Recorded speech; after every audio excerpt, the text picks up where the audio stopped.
అంటే ఓం నమో భగవతే వాసుదేవాయ. ఆత్మబంధువులందరికీ నమస్కారం. విష్ణు సహస్రంలోని 665వ నామం బ్రహ్మ వివర్ధన అన్నారు.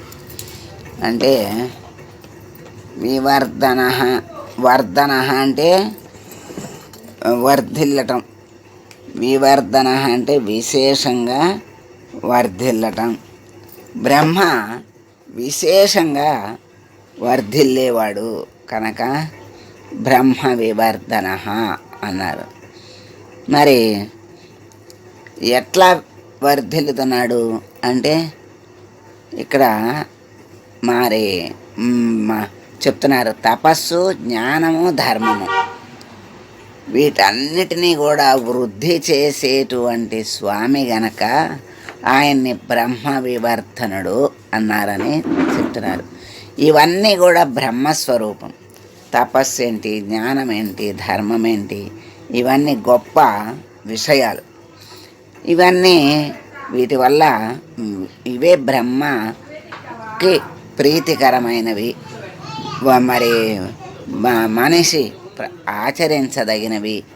ఇవి గనక అవన్నీ ఆచరిస్తే బ్రహ్మ ఆచరింపచేసేవాడు కనుక బ్రహ్మ వివర్ధన అంటే వాటి స్వరూపం ఆయన. మనుషుల్లో వీటి మీద ఆచరణ యోగ్యంగా ఉండేటట్లుగా మరి మనస్సు వాటి మీద మళ్ళీ వాటిని సంపూర్ణంగా చేయగలిగే విధంగా చేసే స్వామి గనక ఆయన్ని బ్రహ్మ వివర్ధన అన్నారు. మరి భగవంతుణ్ణి దర్శించటానికి మనకి మూలం తపన ఉండాలి. అసలు ఆ తపన లేకపోతే మనం భగవంతుణ్ణి దర్శించలేము. దర్శించాలనే తపనే లేకపోతే ఇంకా దర్శించడం అనేది ఎక్కడి నుంచి వస్తుంది? అటువంటి తపస్సుని, తపనని వృద్ధి చేసేటువంటి వాడు కూడా భగవంతుడే.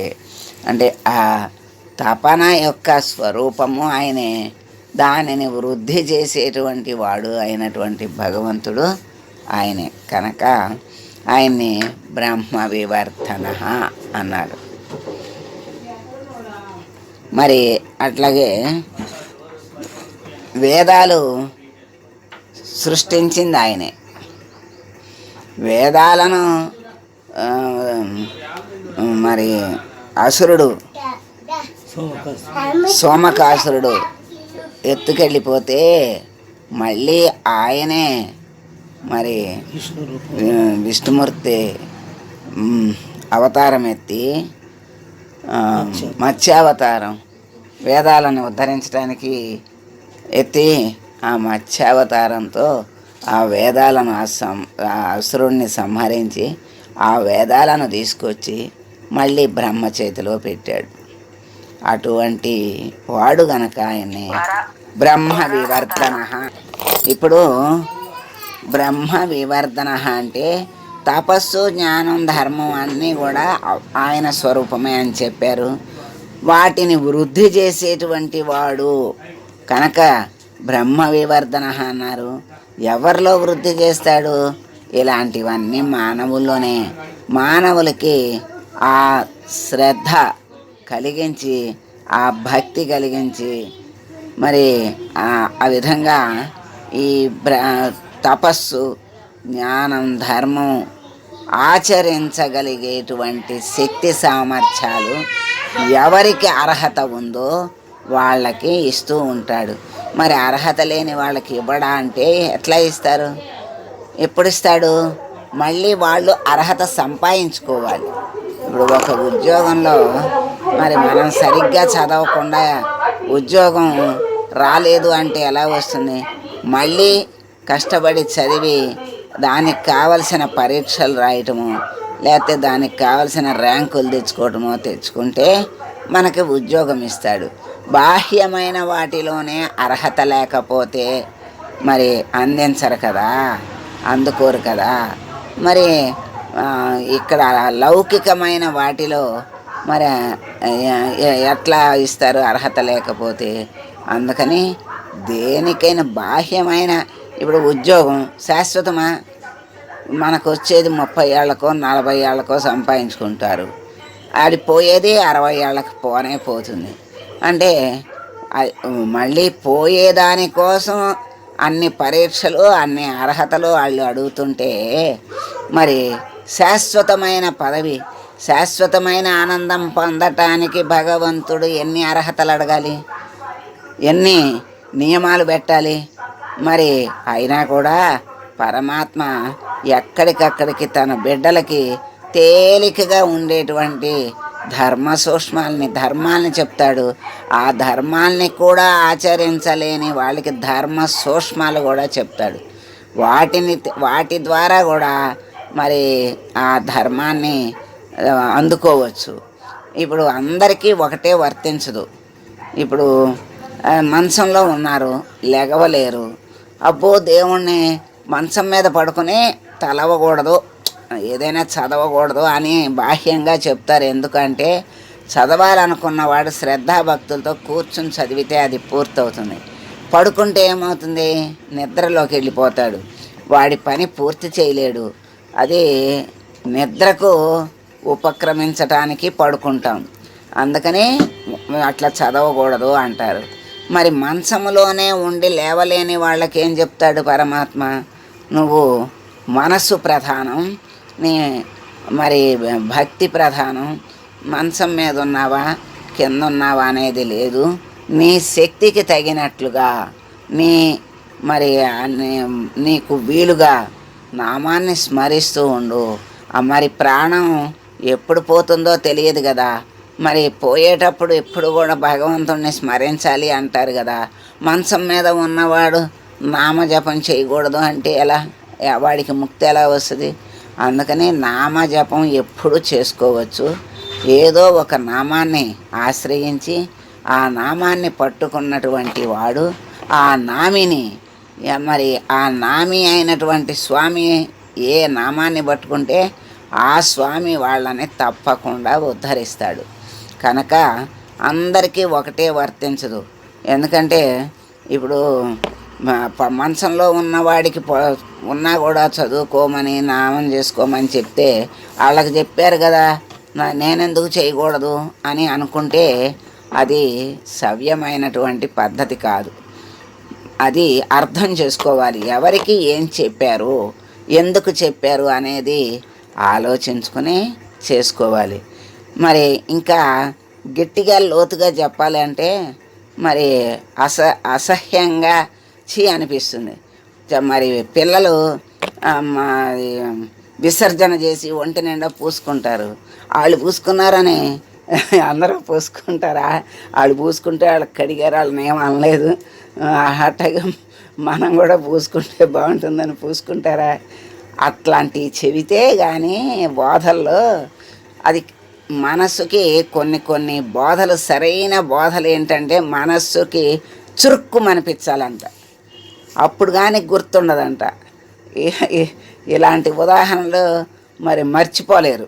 మామూలు సాధారణమైన ఉదాహరణలు కలిసిపోతాయి సాధారణంగా విషయాల్లో. అందుకని కొన్ని అసలైన నిజమైన బోధలు వాళ్ళని ఎంచినట్టుగా, చెయ్యి పెట్టి ఏలు పెట్టి చూపించినట్టుగా, గుచ్చినట్టుగా అలా అనిపిస్తుంది. ఎందుకంటే ఇదంతా కూడా ఆత్మవిచారణే కదా. ఎవరికి వాళ్ళు నా గురించే చెప్పారేమో అని ఆ లక్షణాలు ఉంటాయి కదా మన అందరిలో. నా గురించే నలుగురిలో చెప్పారేమో అనేటువంటి భావన కలుగుతుంది. అందుకని అది కాదు, ఎవరి గురించి ఇక్కడ చెప్పటం కాదు, సహజంగా ఉండేటువంటి లక్షణాలని చెప్తూ ఆ లక్షణాలు మరి ఎట్లా వదులుకోవాలి, అసహజమైన అంటే కావలసిన లక్షణాలు ఏమిటి, ఆ లక్షణాలని ఎలా ఆచరించాలి, మరి ఎలా ఎగ్గొట్టకూడదు అనేటువంటి సూత్రాల్ని మనకి తెలియజేస్తూ ఉంటారు. కనుక ఆయన బ్రహ్మ వివర్ధన అన్నారంటే మనుషుల్లో ఈ తపస్సు, జ్ఞానం, ధర్మం వృద్ధి చేసేటువంటి వాడు ఆయన. మరి అనేక రకాలుగా ఆయన వృద్ధి చేస్తూ ఉంటాడు. ఆ వృద్ధి చేయటానికి అర్హత ఉండాలి. అంటే ఎవడికి అర్హత ఉందో వాడికి ఇస్తాడు, అంతేగాని అర్హత లేని వాడికి ఇస్తే ఇందాక మరి అదే రాయి చిన్న పిల్లవాడికి ఇస్తే ఆడుకుంటాడు, మరి లేకపోతే కాసేపు ఆడుకుని అవతల పారేస్తాడు.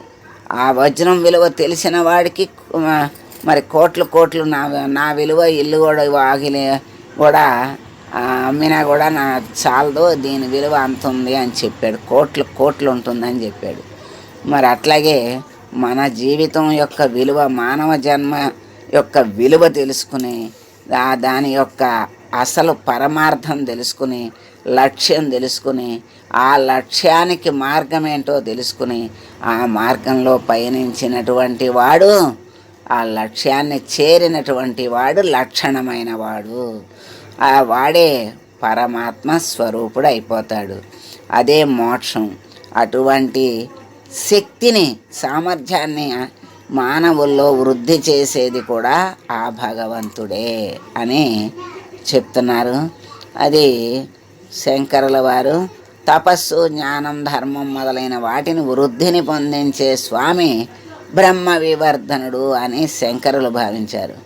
శంకరుణ్ణి, భగవంతుణ్ణి దర్శించడానికి మూలం ఏంటి అంటే తపస్సు.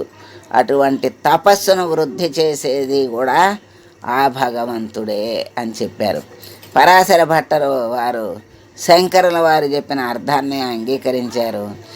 మరి వేదాలను వ్యాస మహర్షి రూపంతో వృద్ధి గావించిన స్వామి బ్రహ్మ వివర్ధనుడని సత్యసంధుల వారి అభిప్రాయం.